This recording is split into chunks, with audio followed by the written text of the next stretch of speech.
Halo sahabat nonton, gimana kabar kamu? Semoga kalian sehat selalu ya. Kali ini teman nonton kamu mau bawain cerita dari drama yang berjudul Crash.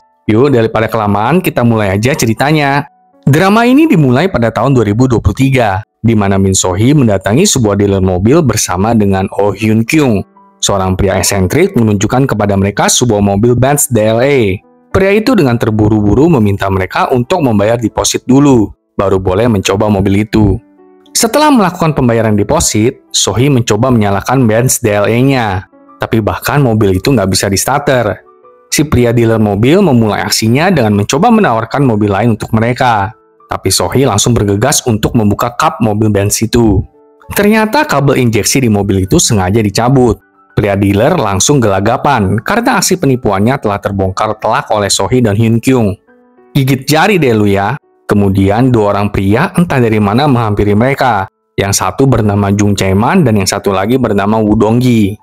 Akhirnya, So-hee, Hyun-kyung, Chae-man, dan Dong-gi mendatangi sebuah kantor. So-hee menanyakan keberadaan Jo Sok-tae.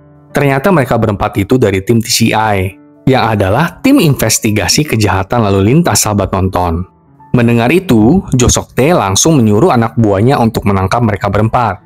Tapi ternyata, So-hee jago silat dong. So-hee berhasil meruntuhkan para anak buah Jo Sok-tae sendirian. Dan di tengah-tengah perkelahian itu, So-hee juga memukul Cha Yeon-ho, si pemeran utama kita, sampai pingsan sahabat nonton. Jo Sok-tae dan antek-anteknya pun akhirnya ditangkap. Oh iya, termasuk juga Cha Yeon-ho. Saat So-hee menginterogasi Yeon-ho, akhirnya So-hee tahu kalau Yeon-ho nggak termasuk di dalam penipuan jualan mobil itu. Yeon-ho ternyata adalah seorang penyidik asuransi yang kebetulan ada di lokasi yang sama. Bersamaan dengan itu, Yeon-ho melaporkan berkas kasus pembunuhan berantai. So-hee meminta Yeon-ho melaporkannya kepada divisi kriminal. Tapi Yeon-ho bilang, pembunuhan berantai ini menggunakan mobil. Mendengar itu, So-hee memutuskan untuk memeriksa berkas itu nanti, dan akan mengontak Yeon-ho kemudian. Saat tim TCI makan malam, seorang ketua polisi dari divisi lain yang bernama So Byung-gil menyuruh tim TCI untuk bergeser ke meja yang lebih kecil. Dan Kapten TCI si Kapten Jung langsung mengalah untuk pindah ke meja yang lebih kecil. Dari percakapan tim TCI, mereka sepertinya tim buangan gitu sahabat nonton. Pada saat yang sama, So-hee ditelepon ayahnya yang mengabarkan kalau nenek Bong-sun udah meninggal. So-hee bergegas ke rumah duka untuk memberi penghormatan terakhir. Ayah So-hee menjelaskan kalau nenek Bong-sun meninggal karena kecelakaan mobil saat sang nenek mengumpulkan koran bekas. Pelakunya pun ternyata seseorang yang tidak mampu, dan bahkan menyesali perbuatannya. Di rumah duka itu, So-hee melihat Yeon-ho yang juga datang melayat. So-hee langsung menanyai alasan keberadaan Yeon-ho di rumah duka itu. Yeon-ho balik tanya, loh, kamu nggak baca berkas yang tadi aku berikan? Aku udah berikan berkas itu ke 4 kantor polisi, tapi nggak ada yang peduli. Langsunglah So-hee membaca semua berkas yang Yeon-ho berikan, dan mulai meneliti berkas-berkas itu. Kelas balik memperlihatkan bagaimana nenek Bong-sun meninggal karena ditabrak oleh sebuah mobil merah. Pengemudi itu bernama Jung Ho-kyu. Keesokan harinya, So-hee menjelaskan tentang Jung Ho-kyu kepada timnya, di mana Jung Ho-kyu nggak punya pekerjaan tetap, tapi bisa membeli 5 asuransi pengemudi. Jung Ho-kyu sudah menabrak nenek Bong-sun dan ketiga orang lainnya dalam 1,5 tahun ini. 3 orang tewas dan 1 terluka serius. Semua korban adalah nenek tua tanpa anggota keluarga terdekat. Jung Ho-kyu menyelesaikan kasus tabrakan ini dengan damai pada 3 kasus. Pengadilan juga memutuskan itu kecelakaan, dan Jung Ho-kyu mendapatkan hukuman percobaan.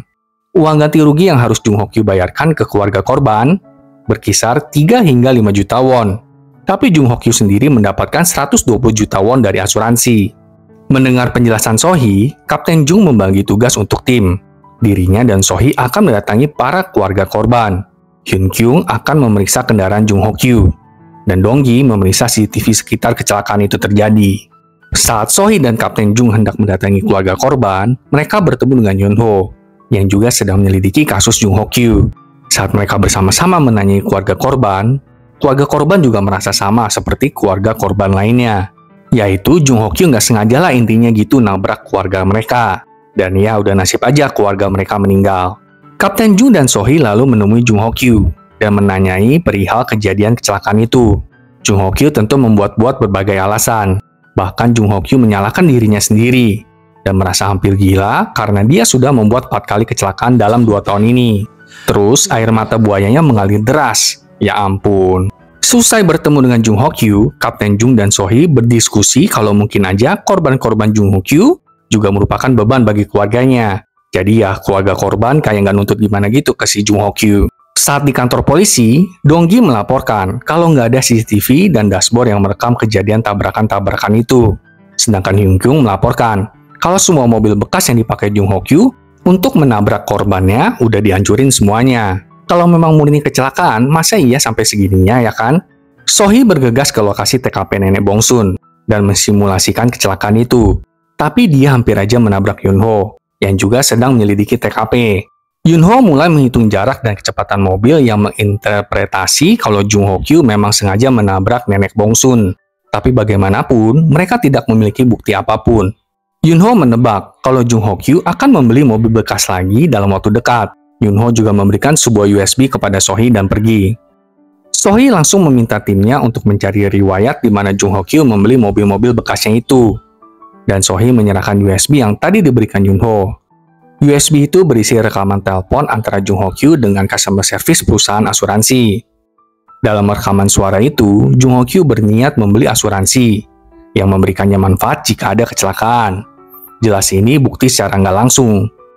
Sohee juga menemukan riwayat Jung Ho Kyu membeli mobil-mobil bekasnya.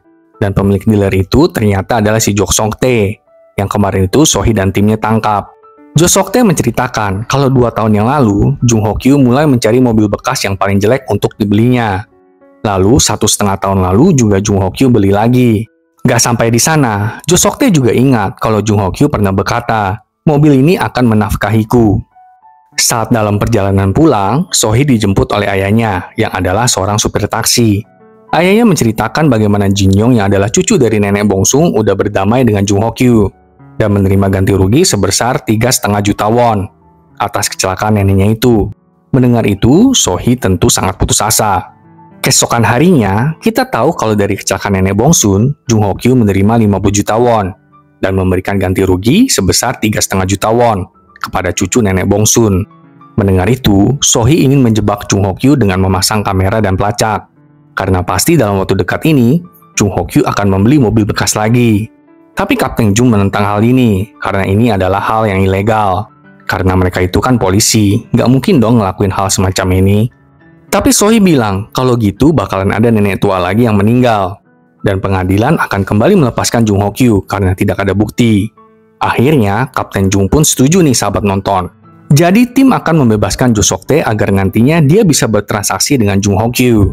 Tepat di saat itu, Jung Ho Kyu menelepon Jo Song Tae dan mereka janjian untuk ketemuan. Saat Jung Ho Kyu selesai test drive sebuah mobil di dealer milik Jo Song Tae mengajak Jung Ho Kyu untuk minum kopi. Sedangkan tim polisi bergegas meletakkan kamera, pelacak, dan semua yang dibutuhkan untuk membuktikan Jung Ho Kyu bersalah. Sedangkan di kantor asuransi, Yunho dimarahi oleh rekannya karena Yunho menyelidiki kasus Jung Ho Kyu. Rekannya marah karena dia yang bertanggung jawab mencairkan 50 juta won untuk Jung Ho Kyu. Rekan Yunho sepertinya mendapatkan jatah dari 50 juta won yang dibayarkan asuransi kepada Jung Ho Kyu. Tim TCI sepertinya menemukan target baru Jung Ho Kyu.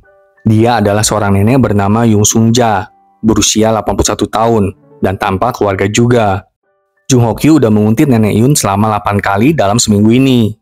Sohee meminta Dong-gi untuk mengikuti Jung Ho Kyu, sedangkan Hyun Kyung mengikuti si nenek Yun.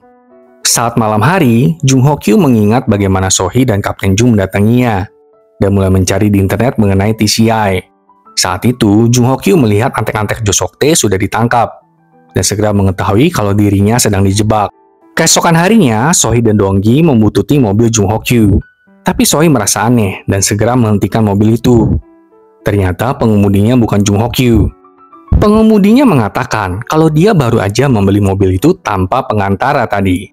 Sohee langsung menghubungi Hyun Kyung, meminta Hyun Kyung dan Kapten Jung memperhatikan nenek Yun, karena Jung Ho Kyu udah menghilang. Sedangkan di tempat lain, Jo Song Tae mendatangi sebuah tempat parkir. Di sana Jung Ho Kyu hendak menabrak Jo Song Tae, tapi Yunho menghalangi dengan sepedanya, yang membuat Yunho tertabrak mobil Jung Ho Kyu. Jung Ho Kyu tentu kaget dan jadi panik sehingga dia menabrak mobil lain. Jangan pernah remehin pekerjaan kita. Sekecil apapun posisi dan tim kita, tetap lakukan yang terbaik. Karena bisa jadi suatu hari Yang Maha Kuasa mengangkat kita. Saksikan kelanjutannya besok ya sahabat nonton. Sampai jumpa.